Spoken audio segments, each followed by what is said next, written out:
Bonjour à tous, bienvenue à nouveau sur la chaîne, merci beaucoup d'être là, merci de me rejoindre. Eh bien, le début de cette semaine a apporté une réalité à la fois très familière et profondément troublante, le retour d'une tourmente commerciale à grande échelle provoquée par Donald Trump. Lundi, le dollar américain a nettement chuté après que Trump a menacé les alliés européens de nouveaux droits de douane pendant le week-end. Il y a une vidéo complète avec tous les détails ici sur ma chaîne. Il a fait cela dans le cadre de sa campagne agressive pour prendre le contrôle du Groenland. Les États-Unis ont une dette de 38 000 milliards de dollars. Ils ne peuvent certainement pas se permettre d'acheter le Groenland, de contracter encore plus de dettes pour acheter le Groenland. Nous ne pouvons pas nous le permettre. Le peuple du Groenland mérite l'autodétermination.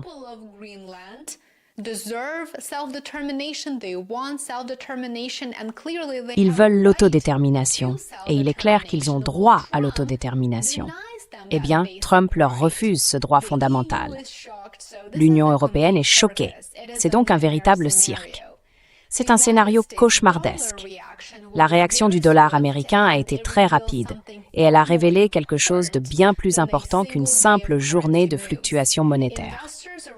Les investisseurs du monde entier se demandent à nouveau si les États-Unis sont encore le refuge sûr du système financier mondial. Le sont-ils ou non? L'euro et la livre sterling ont tous deux gagné environ 0,3% face au dollar, tandis que les marchés boursiers ont chuté des deux côtés de l'Atlantique. Dans le même temps, les devises refuges classiques se sont envolées.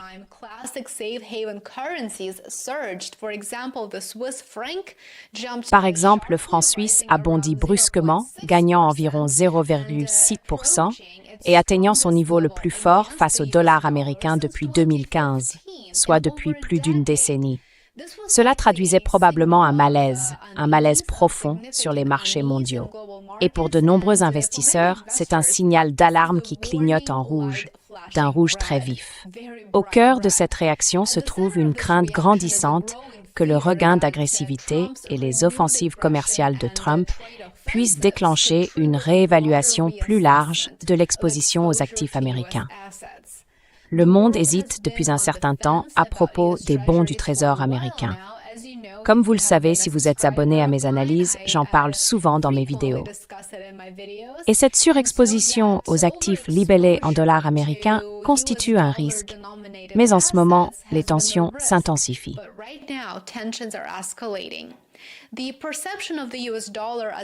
La perception du dollar américain comme valeur refuge est désormais soumise à encore plus de tensions et d'examens. La faiblesse du dollar reflète l'inquiétude que l'escalade des menaces commerciales puisse en réalité pousser les investisseurs à vendre purement et simplement des actifs américains ou, dans le meilleur des cas, à couvrir leur exposition de manière plus agressive. Cela rappelle bien sûr un schéma observé l'an dernier. Vous vous souvenez peut-être que des préoccupations similaires avaient contribué à une baisse d'environ 9% de la valeur du dollar américain. C'est donc devenu une véritable tendance, comme vous pouvez le constater. Une tendance impossible à enrayer à mesure que la multipolarité s'accélère. Comme je l'ai évoqué dans une récente vidéo, même le Premier ministre du Canada, Mark Carney, s'est récemment rendu en Chine. Le Canada cherche donc à siéger avec la Chine et à y renforcer sa coopération.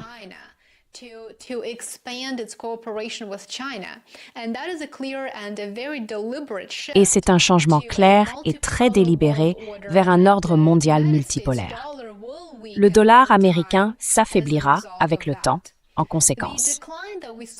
Le déclin observé cette semaine représente une nouvelle érosion de la confiance dans les institutions américaines. La pression sur le dollar n'est évidemment pas un phénomène à court terme, mais quelque chose qui devrait se poursuivre, car elle est alimentée par les politiques de Washington, lesquelles ne sont pas susceptibles de changer dans un avenir proche. Ce n'est pas seulement l'administration Trump, bien sûr. La politique étrangère ne change pas radicalement lorsqu'un nouveau président est élu. Le déclin est donc structurel et il ne peut plus être arrêté à ce stade.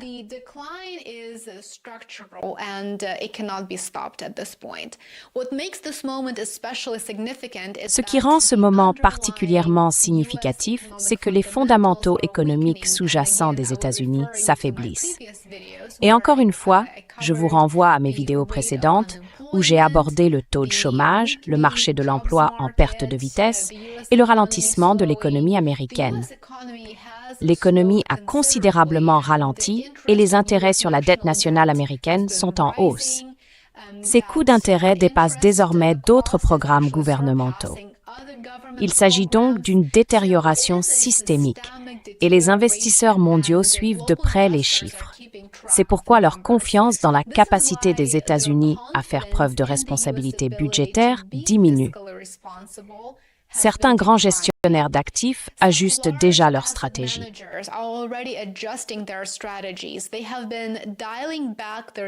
Ils ont réduit leur exposition au dollar ces dernières semaines. Le questionnement constant de l'état de droit aux États-Unis est l'un des facteurs clés. C'est l'un des éléments qui pousse le monde entier à s'éloigner du dollar américain.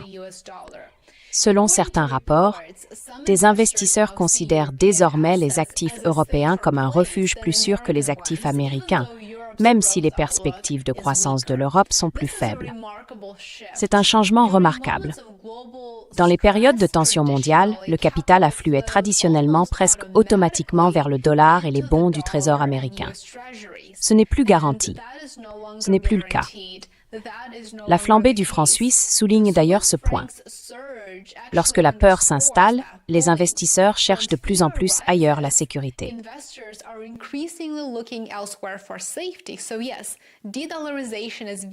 Oui, la dédollarisation s'accélère clairement. Je tiens toutefois à souligner que je ne suis pas un grand adepte du terme dédollarisation, car il laisse entendre que le dollar américain cessera d'être utilisé. Il continuera à l'être, il restera demandé. Mais c'est le concept de multipolarité monétaire qui va s'imposer, et nous devrions nous y attendre bientôt. La multipolarité monétaire est un terme plus précis, à mon avis. C'est une meilleure description de ce que nous allons observer dans un avenir proche, alors que les tarifs douaniers sont à nouveau utilisés comme une arme géopolitique brutale. Et d'ailleurs, cette fois, cela est lié à un différend extraordinaire concernant le Groenland. Certains gestionnaires de fonds estiment que la stratégie dite de vendre l'Amérique fera son retour.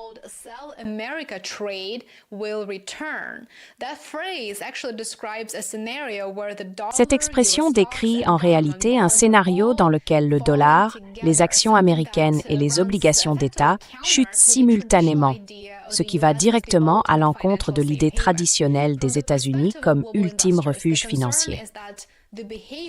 Du point de vue des investisseurs mondiaux, la préoccupation est que le comportement de l'administration américaine pourrait saper les privilèges dont le pays a longtemps bénéficié sur les marchés financiers. Vous voyez, les États-Unis ont eu le privilège que le monde utilise leur monnaie, le dollar, comme devise de réserve. C'est un atout extrêmement précieux, et ce n'est pas l'inverse. Utiliser le dollar n'est pas un privilège. Faire de sa monnaie nationale la devise de réserve mondiale est un immense privilège que les États-Unis ont en pratique instrumentalisé.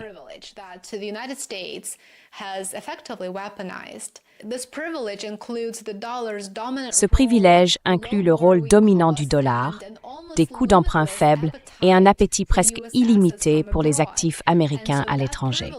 Ce privilège a été abusé et est en train de s'évaporer sous nos yeux. Peu importe ce que le sommet de Davos apportera, il est juste de dire que le dommage porté à la confiance envers les États-Unis, leur monnaie et leurs institutions est peut-être déjà fait. Même si les droits de douane sont retardés ou que la rhétorique est légèrement adoucie, l'usage répété de menaces économiques contre le reste du monde, tant les alliés que ceux qui ne sont pas alignés sur les États-Unis, est en train de transformer la manière dont le capital mondial perçoit le pays.